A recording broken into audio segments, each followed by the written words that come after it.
Hello everybody, welcome back to From Rhythm to Algorithm. We continue on our derivation, what is sensorality? Rhythmicality is hypnotic, right? Someone is in hypnosis. Well, hypnosis doesn't exist. I told you the story about doing my high school project where I was like, hey, everyone's doing hypnosis, and they're like, yeah, I'm feeling it, dude. It's like, no, you're not. You're responding to social sentiment. But hypnotic, right, if something is hypnotic or if you're put into a trance, those are all words or phenomenon emergent from rhythm. What is the relationship of theme and meaning? So here's one of these where I want you to have that pendulum. Everyone has an executive desk or just a manager or something. And those little pendulums where you drop a ball, hits another ball, and the other one ball, and that's then boop, boop, boop. This is how the words kind of work sometimes. And so I have a simple question here. What is the meaning of me? And right, it contains logic. You're like, what is the meaning of me? That's like some sort of philosophical statement. And it's not. But the point is, again, we're constructing a logical statement, a sentence, and we're going to be able to derive what sensorality is from that statement.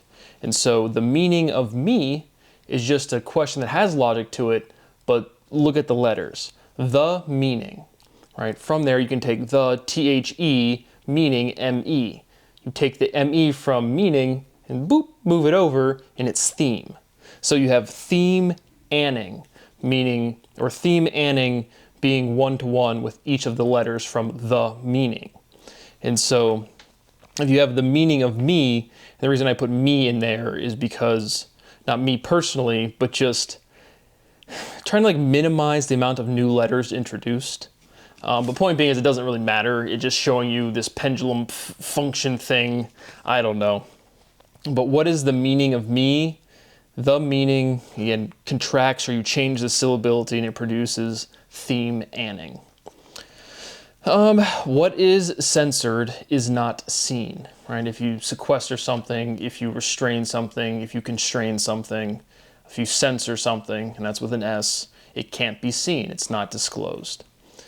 Massive is immense. Immensity, intensity. Sensorality is immensity. Propensity is affinity. Affinity is likeness. Disrespect, dislikes. So again, a lot of these, like at the tail end of this logical derivation, some of these stuff seems random, but it's not. We've built this huge logical structure and we have to reduce it all. And so these different logical pieces pop up at different times.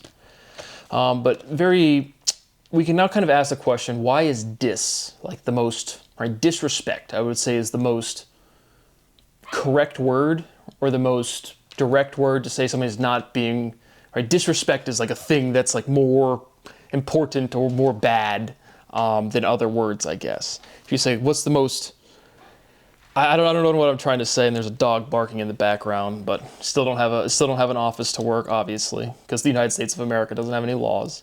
But what I'm trying to say is dis, like if you want to say like, why is dis such a poignant, such a crude prefix, right? Disrespect, discontinuous, dis. If you diss somebody, you're disrespecting them. We've covered that part. But again, you can always see it pairs up with this dichotomy, this di, the stability of two. The di prefix represents two, then dis, and if you put an s on there, which is also a prefix, but now you have the word is. So you have d, is, dis. So what is going on with this prefix dis? And then what is disrespect? Right? Clearly, again, that's speciality. That's the word form you're disrespecting, is speciality. But again, just constructing a proof, trying to figure out the right question to ask. Seriaticality, seriosity. Right? Last time we had seriaticality, and then you can see on the screen I added an I in there. Seriaticality. To continue, series, seriaticality. Again, this I. So something with this I. I've said it a bunch, but it keeps popping in and out. I'm not sure what's going on. But sensorality is seriosity. Seriosity is severe. So when we're saying we're expanding these word forms, right? Seri, you can clearly hear that's like the base of serious. And so you might say, I've never heard of seriosity, but it preserves the logic. You know what I'm saying. Because like I said, the Comprehensivity of language has already pretty much mapped every physical phenomenon you could want. It's just putting the pieces together.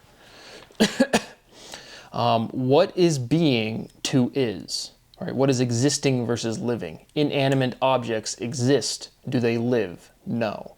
So existence, right, you have to have existence for living, but things that are living is a subset of existence. My table exists. My lamp exists. My microphone exists. Is it living? No.